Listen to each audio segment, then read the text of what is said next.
In the hallowed halls of an abandoned college, where the echoes of forgotten footsteps reverberate through the shadows, a chilling tale unfolds, one that transcends the boundaries of the living and the spectral.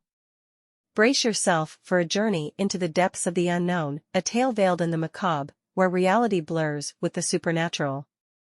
The air hung heavy with foreboding as my friend and I emerged from our final college class, shrouded in the cloak of night. The campus, once vibrant with youthful energy, now lay dormant, its eerie silence broken only by the flickering lampposts casting long, ghostly shadows.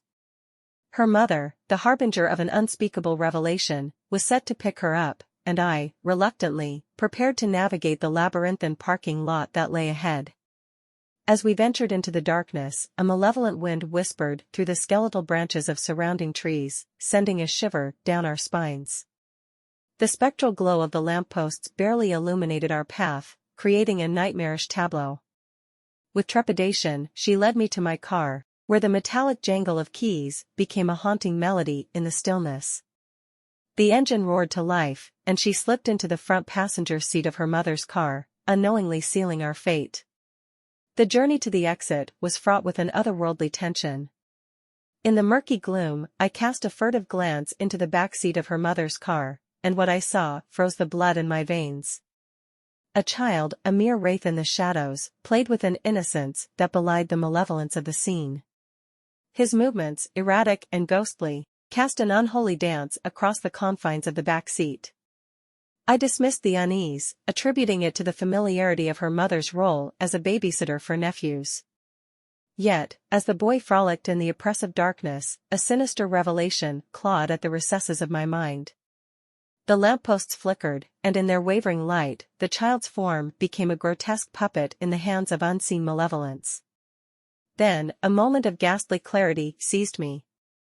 The feeble moonlight painted an ethereal sheen on the boy's silhouette, revealing a face that defied the laws of the living. The unnerving feeling crept through my bones, a realization that the child before me was no mere mortal. But reason betrayed me, and I brushed aside the terror that gnawed at the edges of my consciousness.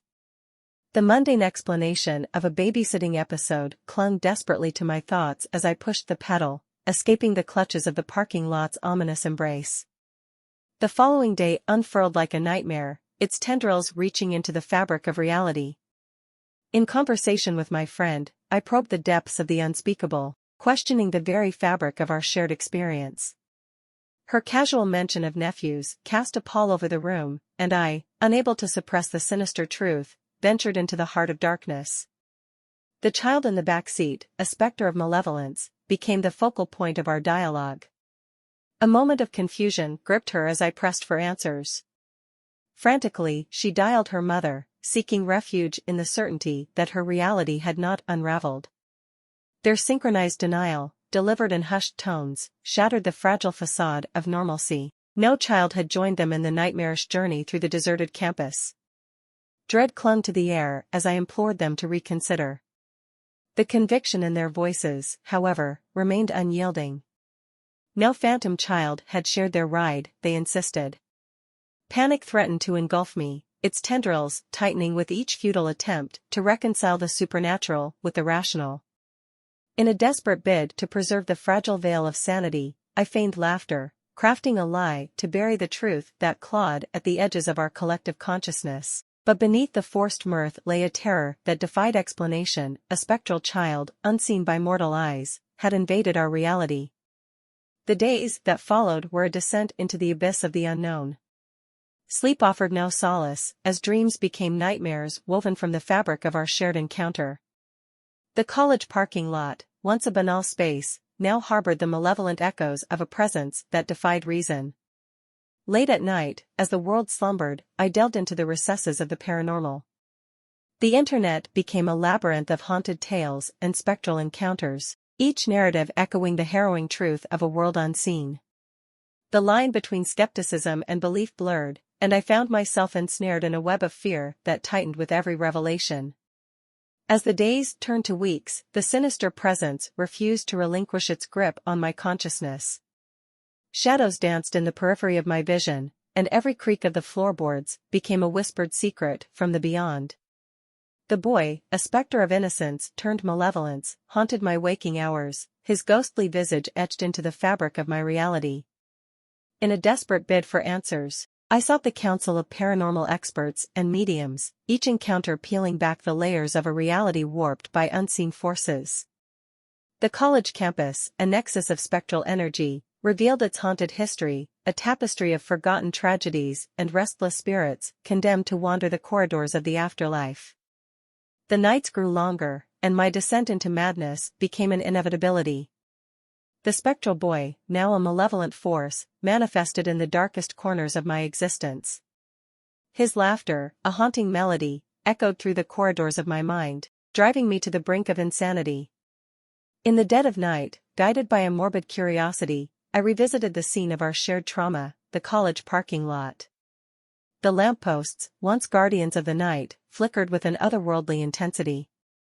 The air, thick with a malevolent energy, clung to my skin like an invisible shroud. As I approached her mother's car, a cold dread gripped my heart.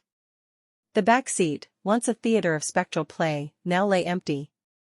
The child, the harbinger of my descent into the unknown, had vanished, leaving behind a chilling emptiness. Yet, the nightmare persisted. The veil between the living and the spectral had torn asunder, and the malevolent force that had infiltrated my reality refused to be exorcised.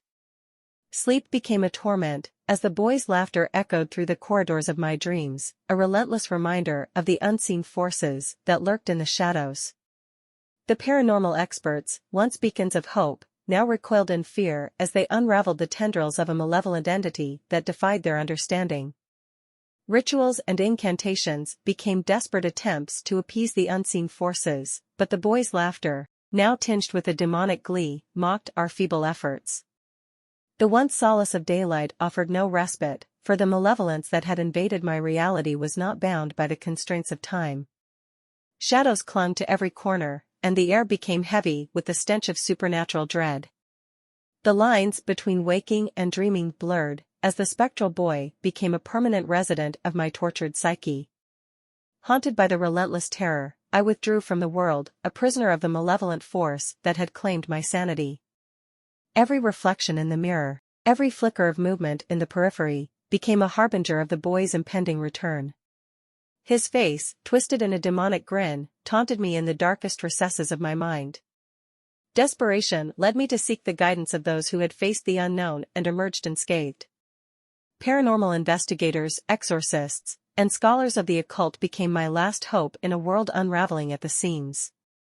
The college, once a bastion of education, now stood as a monument to the supernatural, a nexus where the living and the spectral collided in a dance of malevolence. In the dim glow of candlelight, rituals were performed, incantations uttered, and barriers between dimensions tested.